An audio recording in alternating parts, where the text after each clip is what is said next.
चोरी थमिबार ना धरुनी कि पुलिस निद्रा भंग हेउनी।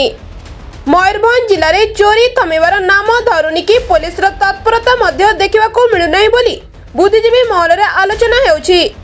तेबे एई किछि दिन हेब केउंठी ना किछि चोरी हेउतबा घटना देखा मिलुछि एवं पुलिस कुंभकर्ण निद्रा रे सोईचंती बोली अभियोग हेउछि।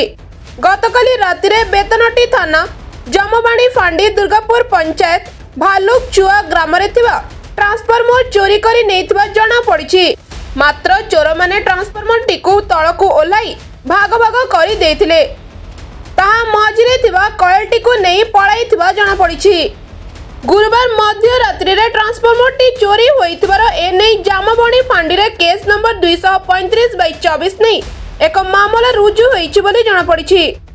मोना गजानस्ता ग्राम भालुकचुआ जीपी दुर्गापुर ब्लॉक मोडा घटनाटी कोन घटिछि एबा कोन गेमिया पे काली राति रे हमरो करंट हठात चली गला पाखापाखि 12टा परे तो आमे आगरु एमती कटा होतला माने वर्षा पे जदी काटी देथिबे आज सकाळ देखला बळको कोई ये नहीं ट्रांसफार्मर नहीं तो से बाबत को आमे लाइनमैन को फोन मारलो से माने आसी के देखिले तापरे जेई आसिले इनक्वारी करले जो से खोल गुड़ा पड़ता से गुड़ा नहीं कि गला ए बाबत सरकार को पाखरे कोन सरकार को आमे एतकी कहबो जे जल्दी टिके ट्रांसफार्मर आनी के बसेले हम उपकृत हबो दादा हाथी एरिया राति रे लाइन न रहले हम पई असुविधा।